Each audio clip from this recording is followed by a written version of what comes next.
तो सीटीईटी का एग्जाम खत्म हो चुका है और अब किसी के चेहरे पे मुस्कान है तो किसी के दिल में थोड़ा सा बोझ। सच में इस एक पल में ना हजारों लोगों की मिलीजुली भावनाएं जुड़ी हुई हैं। कुछ को राहत और आत्मविश्वास महसूस हो रहा है तो वहीं कुछ लोग थोड़ी चिंता और अनिश्चितता में है। नमस्कार। तो आज हम इसी सफर के अगले पड़ाव पर बात करने वाले हैं।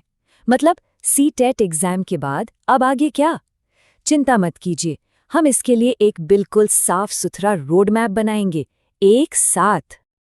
देखिए, हम अपनी बात को ना 5 हिस्सों में बांटेंगे। सबसे पहले एग्जाम के बाद जो 2 रास्ते हैं उन पर बात करेंगे। एक है सफलता का रास्ता और दूसरा जिसे कुछ लोग एक झटका समझ लेते हैं, पर सच कहूं वो हार बिल्कुल भी नहीं है। फिर हम ऑफिशियल टाइमलाइन देखेंगे और आखिर में टीचिंग में आपके भविष्य पर भी एक नजर डालेंगे। तो चलिए शुरू करते हैं। सबसे पहली और जरूरी बात यह स्वीकार करना है कि परीक्षा का एक बड़ा पड़ाव अब खत्म हो चुका है।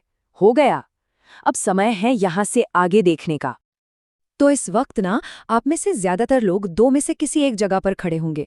या तो पेपर एकदम बढ़िया गया है और आप सोच रहे हैं चलो अब आगे क्या, या फिर पेपर थोड़ा कठिन लगा और मन में चल रहा है कि अब भविष्य के लिए क्या रणनीति बनाई जाए। घबराइए नहीं, हम इन दोनों ही स्थितियों पर विस्तार से बात करेंगे। चलिए सबसे पहले उस रास्ते की बात करते हैं जहां सफलता दिख रही है। ये उन सभी के लिए है जिनको लग रहा है कि हाँ, मेहनत रंग लाई है। अब बस जरूरी ये है कि इस सकारात्मक ऊर्जा को एक सही दिशा दी जाए। देखिए, जिनका एग्जाम अच्छा गया है उनसे मैं बस ये कहना चाहता हूँ कि खुद पे घमंड नहीं, भरोसा रखो।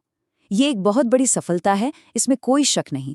लेकिन याद रखिए, जमीन से जुड़े रहना और आगे भी मेहनत जारी रखना ही असली जीत है, क्योंकि सफर अभी बाकी है। तो सबसे बड़ा सवाल जो मन में आता है वो ये है कि सीटेट क्वालिफाई करने के बाद आखिर कौन कौन से दरवाजे खुलते हैं, कौन से अवसर सामने आते हैं। चलिए इसी को समझते हैं अब।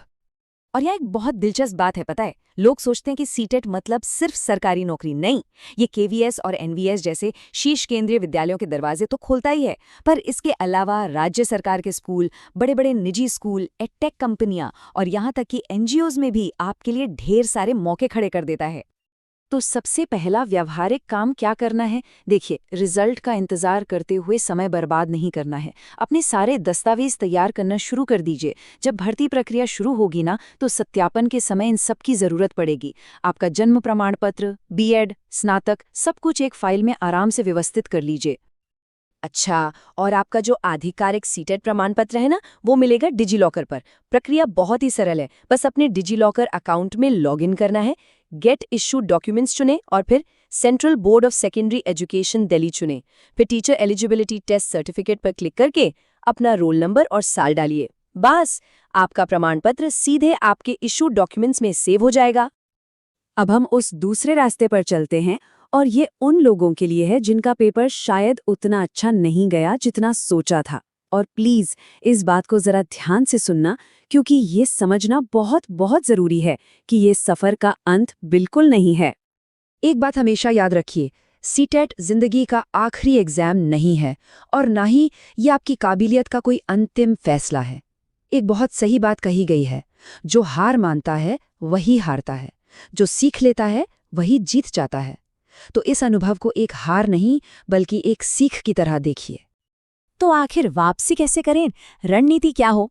सबसे पहले, और ये सबसे जरूरी है, खुद को दोष देना बंद कीजिए। थोड़ा ब्रेक लीजिए, आराम कीजिए, फिर शांत दिमाग से ईमानदारी से सोचिए कि कमी कहाँ रह गई। अपनी ताकतों और कमजोरियों को पहचानिए और उसके आधार पर एक नया, एक बेहतर प्लान बनाइए। अपने विश्लेषण को काम में बदलने का ये एक आसान सा तरीका है। एक सरल सी टेबल बना लीजिए। एक कॉलम में लिखिए अपने कमजोर क्षेत्र और दूसरे में लिखिए उनको सुधारने का ठोस प्लान। उदाहरण के लिए, अगर बाल शिक्षा शास्त्र कमजोर है तो प्लान में लिखिए कि पियाजे और वाइगोत्स्की के टॉपिक्स को रिवाइज करना है। इससे ना आपको एक बिल्कुल स्पष्ट दिशा मिल जाएगी। चलिए अब उस साझा रास्ते पर आते हैं जिस पर हर उम्मीदवार को चलना है, चाहे आपका एग्जाम जैसा भी गया हो। ये है आधिकारिक टाइमलाइन जो हम सबको परिणाम तक ले जाएगी। देखिए, पिछले ट्रेंड्स के हिसाब से ये एक अनुमानित टाइमलाइन है। परीक्षा 8 फरवरी को खत्म हुई, तो जो अंतिम उत्तर कुंजी है वो 17 से 23 फरवरी के बीच आ सकती है। उसके ठीक बाद 2-3 दिन के लिए आपत्ति विंडो खुलेगी, और जो अंतिम परिणाम है वो मार्च के पहले या दूसरे हफ्ते में आने की पूरी उम्मीद है। अच्छा, ये ऑब्जेक्शन विंडो क्या चीज़ है? ये एक बहुत ज़रूरी कदम है। उत्तर कुंजी आने के बाद अगर आपको लगता है कि कोई जवाब गलत दिया गया है, तो आप प्रमाण के साथ उसे चुनौती दे सकते हैं। हाँ, इसके लिए एक शुल्क लगता है, पर अगर आपकी चुनौती सही निकली तो शुल्क वापस हो जाता है और उत्तर कुंजी को ठीक कर दिया जाता है। तो अब हम आते हैं अपने आखिरी सेक्शन पर। ये हिस्सा स्कोर और परिणाम से भी आगे की बात करता है। ये आपके शिक्षण करियर की उस बड़ी तस्वीर के बारे में है। सबसे जरूरी बात जो आपको समझनी है वो ये है कि सीटेट सिर्फ एक पात्रता परीक्षा है। ये आपकी काबिलियत का अंतिम फैसला बिल्कुल नहीं है। ये सफर में एक पड़ाव है, मंजिल नहीं। आपको एक अच्छा शिक्षक आपका जुनून बनाता है, छात्रों के साथ आपका जुड़ाव बनाता है, ना कि सिर्फ एक स्कोर। तो आज अगर पेपर कठिन लगा या कोई गलती हो गई, तो इसका मतलब ये बिल्कुल नहीं है कि आप कमजोर हैं। इसका मतलब सिर्फ इतना सा है कि आपको थोड़ा और समय चाहिए। इस प्रयास से क्या मिला? आपको अनुभव मिला, परीक्षा का पैटर्न समझ आया, अपनी गलतियां दिखी। अब जो अगला प्रयास होगा ना, वो और भी ज्यादा मजबूत होगा, ये पक्की बात है। तो चाहे आप आज सफलता का जश्न मना रहे हों या अगले प्रयास की योजना, बस एक बात याद रखिए, सीटीईटी एक परीक्षा है, आपका भविष्य नहीं। इसलिए आज बस एक काम कीजिए, खुद को थोड़ा आराम दीजिए और फिर उठकर पूरे आत्मविश्वास के साथ बोलिए, अगला सीटीईटी मेरा होगा।